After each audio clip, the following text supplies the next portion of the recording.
রাজ্যের ADC village নির্বাচন দীর্ঘ ৩ বছর ধরে বন্ধ এবং এডিসি ভিলেজ নির্বাচন না হওয়ার ফলে এডিসি এলাকার উন্নয়নও আজ সম্পূর্ণভাবে স্থবির হয়ে পড়েছে।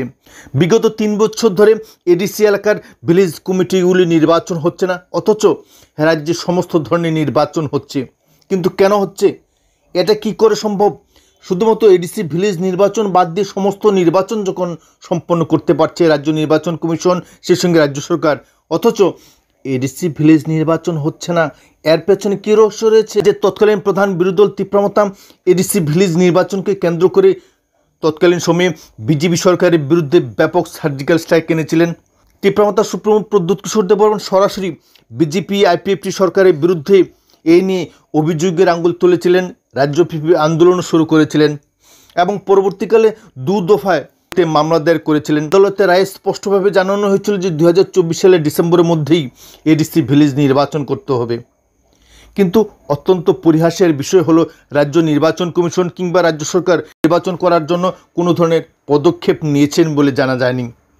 কিন্তু তার চেয়েও দুর্ভাগ্যের বিষয়, এডিসি ভিলেজ নির্বাচন নিয়ে তীব্রমতা যেভাবে লম্ফঝম্প করেছিল, আদালতে মামলা দায়ের করেছিল, রাস্তা রোকো আন্দোলন সহ বিভিন্ন ধরনের আন্দোলনে এরা যে 14 লক্ষ তীব্রপ্রসাদের ময়দানে নামাতে বাধ্য করেছিল, সেই তীব্রমতা কেন আজ চুপ হয়ে আছে?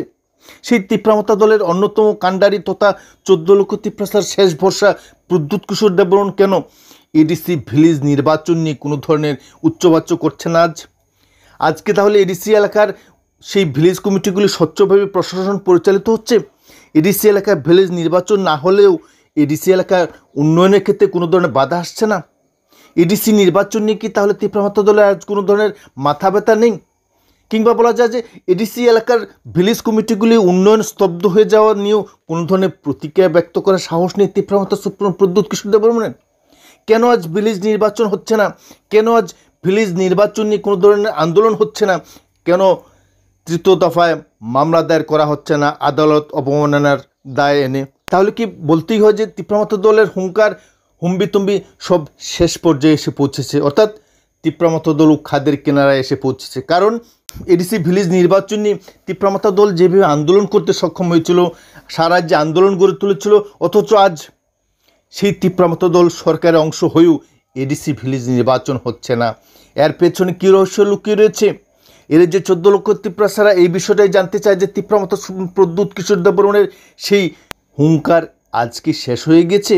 তীব্রমতা দলের কোনো দাবিকেই আজ মান্যতা দিতে রাজ্য নয় এ রাজ্যের মাননীয় মুখ্যমন্ত্রী ডক্টর প্রফেসর মানিক সাহা। তাই স্বাভাবিকভাবে বলা যায় যে এডিসি ভিলেজ নির্বাচন নিয়ে তীব্রমতা দল যতই লাফালাফি করুক না কেন, যতই চেঁচামেচি করুক না কেন, কিংবা এই নিয়ে প্রদ্যুৎ কিশোর দেববর্মন যতই কাগুজবাগের মতো লম্ফনজম্প করুক না কেন, এডিসি ভিলেজ নির্বাচন অদূর ভবিষ্যতে হবে কিনা তা নিয়েও যথেষ্ট সন্দেহ রয়েছে। তাই সংক্ষেপে বলা যায় যে তীব্রমতা দলের এই দূরভিসন্ধিমূলক রাজনীতির কারণেই এডিসি নির্বাচন আজ হচ্ছে না। কারণ সরকারের থেকেও যখন এডিসি নির্বাচন করতে চাইছে না জোট সরকার তথা ট্রিপল ইঞ্জিন সরকার, তখন নিশ্চিতভাবে এটাও প্রমাণিত হয় যে তীব্রমতা দলের পরোক্ষ সমর্থন রয়েছে রাজ্য সরকারের প্রতি, যার ফলেই এডিসি ভিলেজ নির্বাচন হচ্ছে না।